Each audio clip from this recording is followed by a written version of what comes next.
Plusieurs projets industriels sont en cours de développement au Saguenay-Lac-Saint-Jean. Le premier ministre du Québec, François Legault, était de passage la semaine dernière pour rencontrer officiellement la mairesse de Saguenay, Josée Néron, et discuter du développement de ces projets.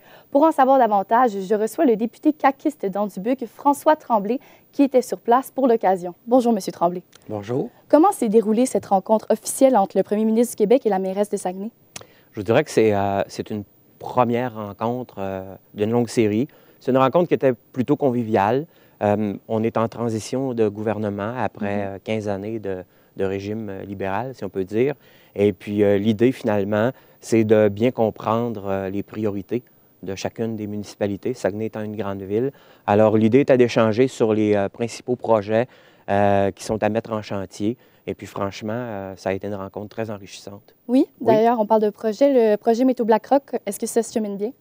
Je vous dirais que c'est un projet qui évolue bien, oui, mais qui implique une décision équilibrée parce qu'on se trouve à être dans une réalité d'écosystème qui est quand même fragile, qui est reconnue pour son approche ou sa dimension touristique. On a des parcs nationaux qui enclavent tout ça aussi. Mais d'un autre côté, on a une réalité où l'économie est fragile, où on vit de la dévitalisation, sinon de la décroissance. Alors, des grands projets comme ceux-là vont amener des emplois de qualité. Et je crois que les entrepreneurs et les promoteurs de ces grands projets-là, maintenant, ont une approche beaucoup plus sensible à l'environnement. Et puis, on sait que c'est très d'actualité, mais c'est aussi fondamental pour ce qu'on a comme réalité. Alors, je vous dirais que BlackRock est un dossier qu'on suit de très près. Maintenant, la rencontre devait permettre à la Ville de Saguenay d'avoir des autorisations auprès du gouvernement fédéral parce qu'on est en territoire fédéral aussi au niveau de la zone industrialo-portuaire. Alors, c'est Québec, finalement, qui donne le go, c'est le cas de le dire, au municipal pour pouvoir avancer certains volets, dont le fait d'amener l'eau potable, puisque l'électricité gaz naturel est déjà pas mal enclenchée. Alors, c'était pour le projet BlackRock, c'était là où on devait en aller. Puis, il a aussi été question du projet Ariane Phosphate. Est-ce que pour les citoyens qui s'opposent, il va être possible d'avoir une entente avec la Ville de Saguenay? Je vous dirais qu'Ariane Phosphate est un autre projet distinct qui implique quand même des paramètres qui pourront être communs au niveau du territoire. Maintenant, c'est un projet, d'une part, où moi, comme député de Dubuc, je suis déjà en collaboration avec les gens du collectif de L'Anse-à-Pelletier, collectif des battures, les groupes environnementaux aussi qui se mobilisent, sinon qui se positionnent. Les gens du milieu plus environnemental ne sont pas contre le projet, ils sont pour le projet. Maintenant, ce qu'on questionne, c'est la réalité d'un troisième port, alors qu'on a déjà des ports en eau profonde et puis qui ne sont pas utilisés à pleine capacité. C'est là-dessus où il y a des discussions et puis que le dossier évolue. Je suis aussi en contact avec Jean-Sébastien David, qui est un des leaders du projet en question. Et moi, j'informe sur une base régulière les instances du premier ministre pour s'assurer qu'on prenne des décisions équilibrées et responsables, surtout dans l'avenir. Mais c'est un dossier aussi qui chemine bien. Mais je pense que BlackRock devrait se déclencher plus rapidement. Pourquoi est-ce que M. Legault tient à appuyer ces projets en région? Bien, dans le fond, M. Legault est pleinement conscient de la réalité économique que l'on vit, autant ici qu'en région. Maintenant, d'autre part, M. Legault l'a signifié très clairement dans la campagne électorale qu'il allait être un premier ministre économique. Alors, c'est un entrepreneur à la base. Aussi, d'un autre côté, il faut être pleinement conscient que le projet Saint-Laurent, que j'aurais lu, mais qui a été publié chez Boréal, vient présenter finalement sa vision future du Québec, mais en lien avec l'aménagement et l'utilisation du fleuve Saint-Laurent à travers des projets qui appellent des clusters ou des grappes industrielles, puis de favoriser finalement l'émergence de start-up ou d'idées dans les milieux comme on a ici. Puis j'ai donné pendant la campagne électorale des exemples du Bas-Saguenay où il y a des petites entreprises qui viennent au monde et puis qui finalement connaissent des succès incroyables puis qui se propulsent rapidement.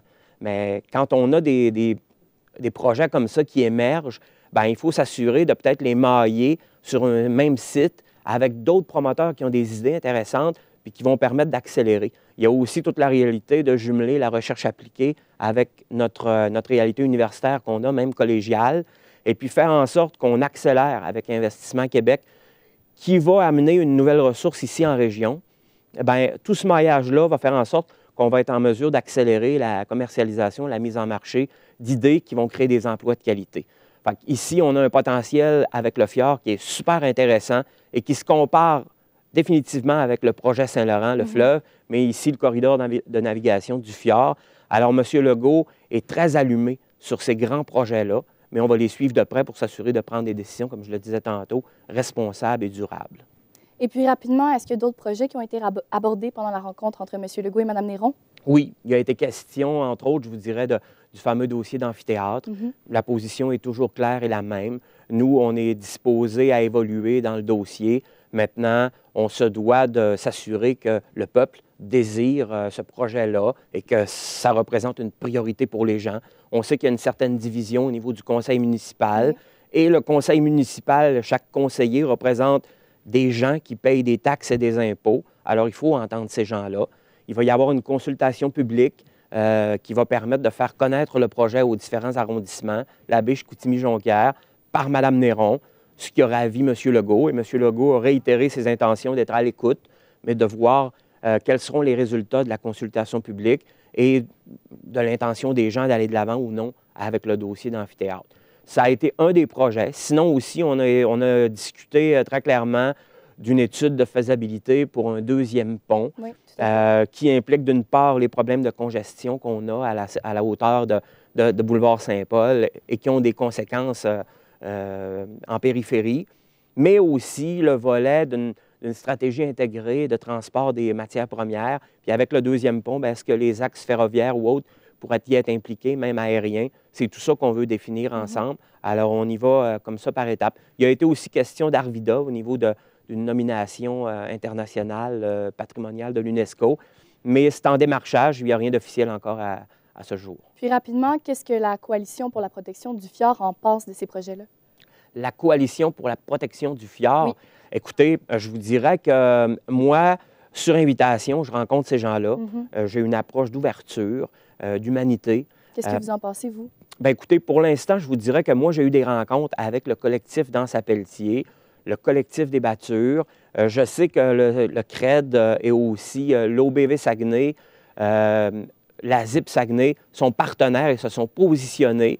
Ce qu'on nous demande, c'est de s'assurer d'avoir des décisions équilibrées par rapport à l'écosystème. Puis c'est ce que je suis. Moi, je respecte la position des gens qui militent et puis qui ont le goût de débattre. Maintenant, on est à un point où il va falloir justement présenter les avancées au niveau des mesures d'atténuation des grands projets. Mais je pense qu'on est toujours confronté au même équilibre.